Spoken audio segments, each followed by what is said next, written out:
Today's video, gagawa tayo ng Iron Golem farm. So, sa farm na to, kailangan natin ng space na 5x5, no? 5x5 space.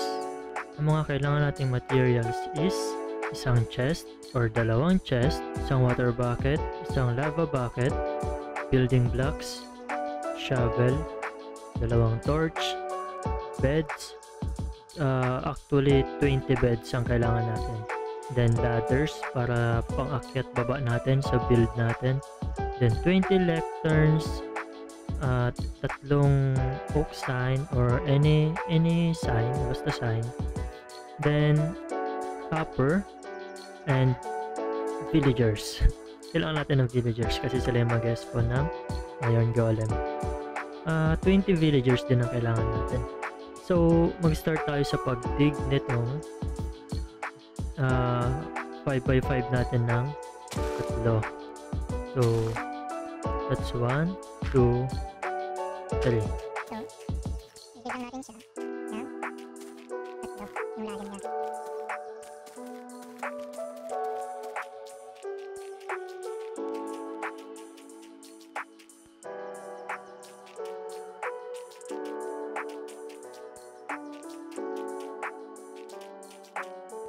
So, ngayon meron na tayong 3 blocks, no?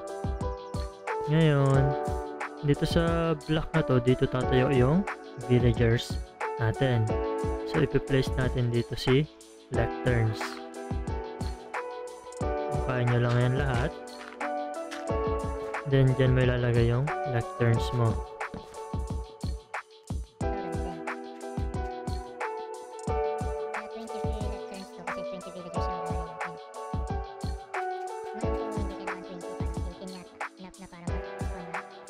So, after mong lagyan yan, maglagay ka ng torch para ma-secure yung farm.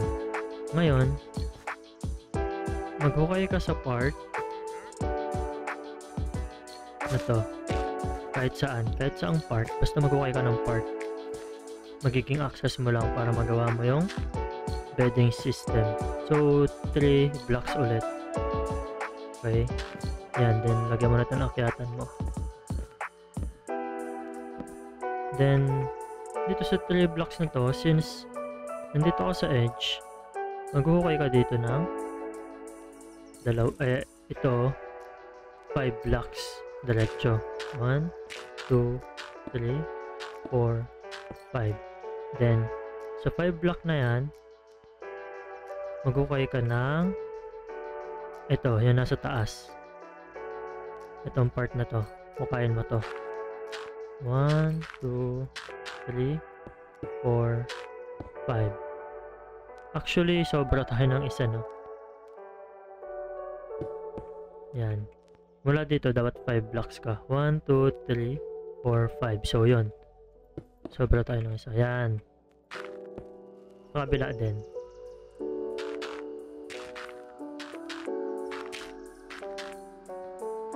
So, yan yung magiging itsura niya. Then, lalagyan mo siya ng beds. Yan.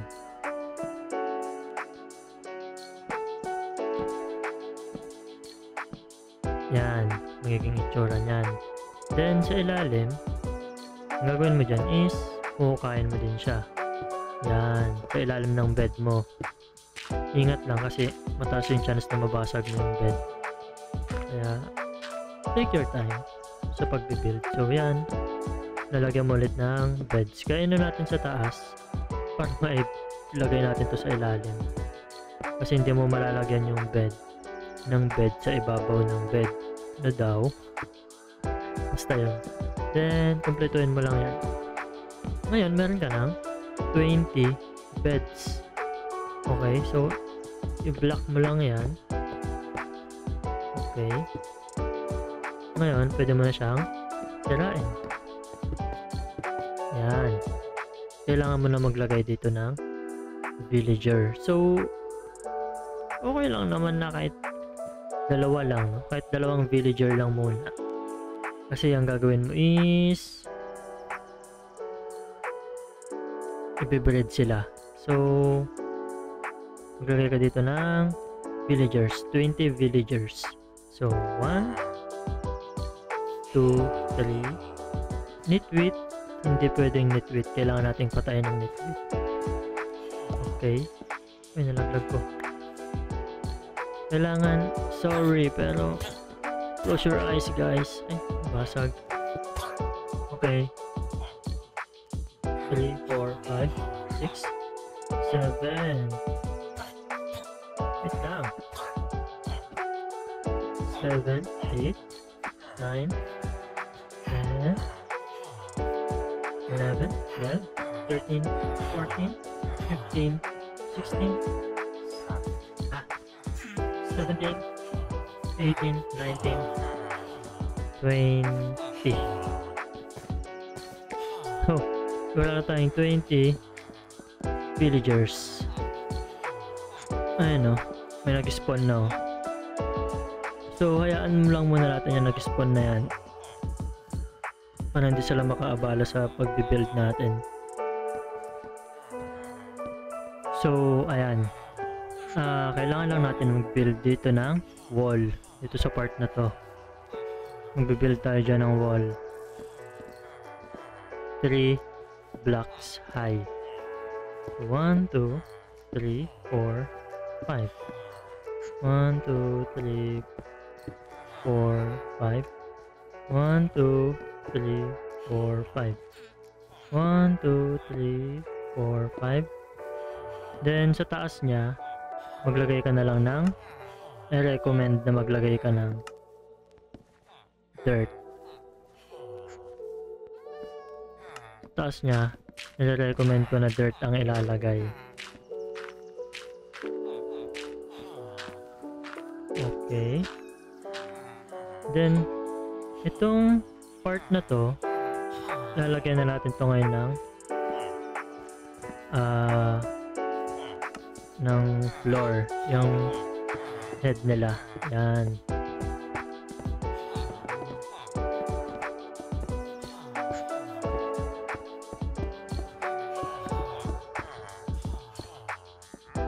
Yan. Then, continue tayo.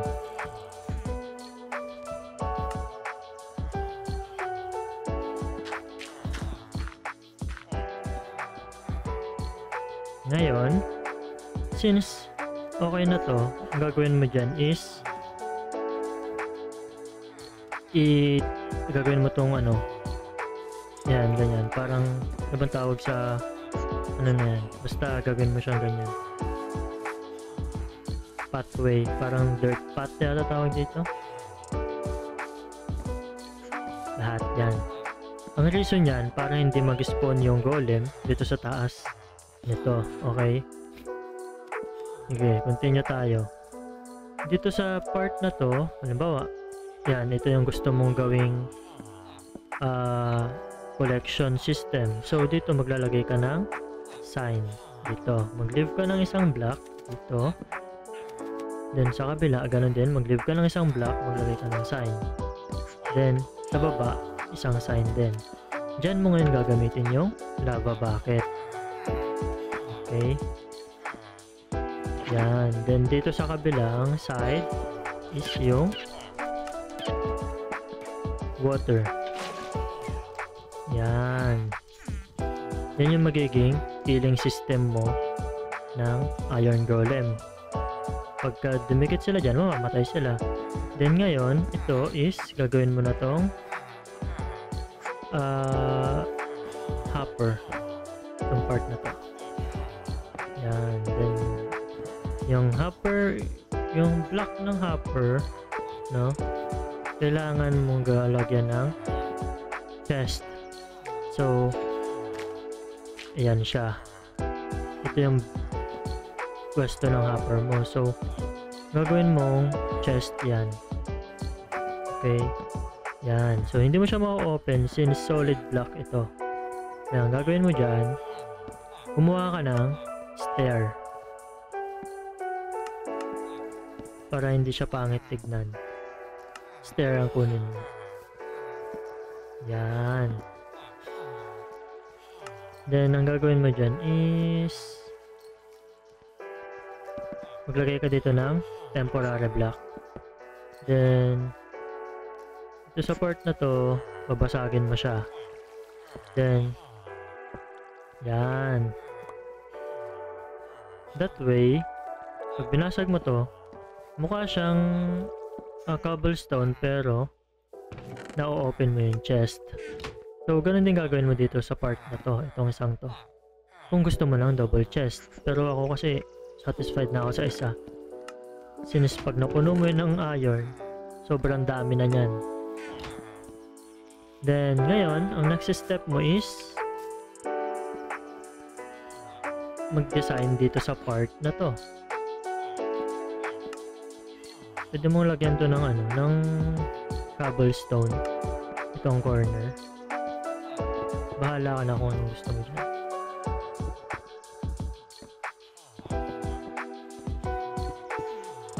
Basta always remember na kapag meron kang spawnable block dyan sa taas, kailangan mo ng slab. Always mong islaban yung mga area na spawnable. Ito kasi non-spawnable kasi yan eh. Yung dirt path na yan. So slab lang is hindi na spawnable yan para sa iron golem. So pwede mo siyang lagyan ng torch design, no? Ay hindi pala pwede. So yan. Yan na yung iron golem farm natin. Ang gagawin mo na lang is gawing dirt path yung 7 block away sa bawat side. 7 block away sa lahat ng side. Okay? Start tayo dito. So 1, 2, 3, 4, 5, 6, alis 7. Ito sa kabila 1, 2, 3, 4, 5, 6, 7. Dito sa kabila 1, 2, 3, 4, 5, 6, 7. 1, 2, 3, 4, 5, 6, 7. Ano ito kung hindi lang yan?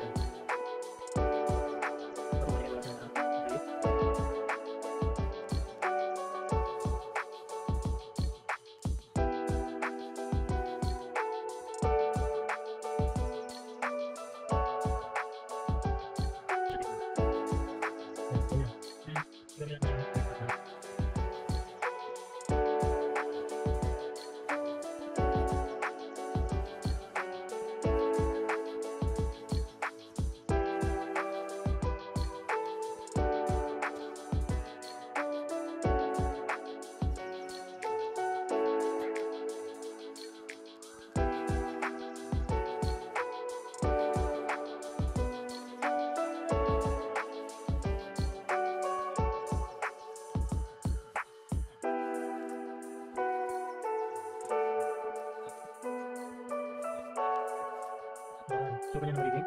So, ngayon, huwag mo makalimutan na itong isang block na to is gawing dirt path para hindi mag-spawn dyan yung iron golem. Next step is kailangan nating patayin ang ating mga iron golem. So, nire-recommend ko na patayin sila using flint and steel. Kasi pag flint and steel ang gamit mo, hindi ka nila aatakihin. Okay? Pag flint and steel lang, nilaban mo lang sa tabi nila. Okay? Then, wait mo lang hanggang sa mamatay sila. Tignan mo ha. Testing natin. Pag flint and steel siya, naka survival mode ako. Hindi nila ako i-hit, no? Pag flint and steel yung ginamit mo. Yan o. Diba? So flint and steel ang gagamitin natin at hindi natin sila i-a-attack. So ingat-ingat lang kasi one hit lang tayo nyan. So balik natin sa okay. Ngayon patayin na natin sila. Basta pag naka-survival ka, kailangan naka flint and steel ka. So nag-spawn naman na siya ng iron golem, no? I-testing na lang natin kung gagana ba siya. So bukod sa iron farm, ito isa ring string farm. Kasi yung mga pusa, mga cats, nagdadrop yan ng strings. Okay? So, yan na yung ating string, iron golem and string farm. Yan. Kita naman, no? Nag-work siya. So, ito, meron ako nito sa survival ko at never ako naubusan ng iron. Ako nagsasabi sa inyo, sobra-sobra. Mag-AFK ka lang, magugulat ka pag tingin mo, sobrang dami ng iron.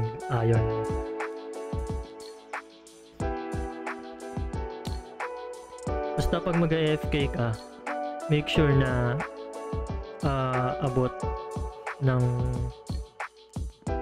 wala kang 64 away mula dyan sa farm. Kasi alam ko 64 blocks away sa farm mo. Hindi na mag-work. So, ayan.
So as you can see, nag-spawn yung iron golems natin sa labas ng farm natin.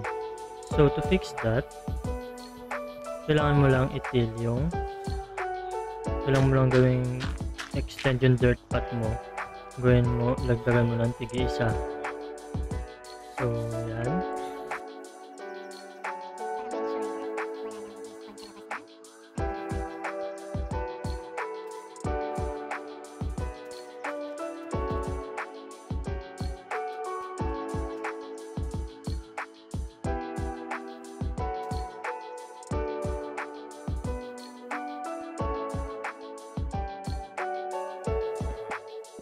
So that's all. Ayan, working ang ating iron golem farm. That's all for today. So antabay lang kayo, no? Gagawa tayo ng moss farm sa susunod. So that's all for today. Subscribe, like, and share para sa mga farm na ating gagawin. So next time, gagawa tayo ng moss farm para sa ating bone meal. That's all for today. Bye bye.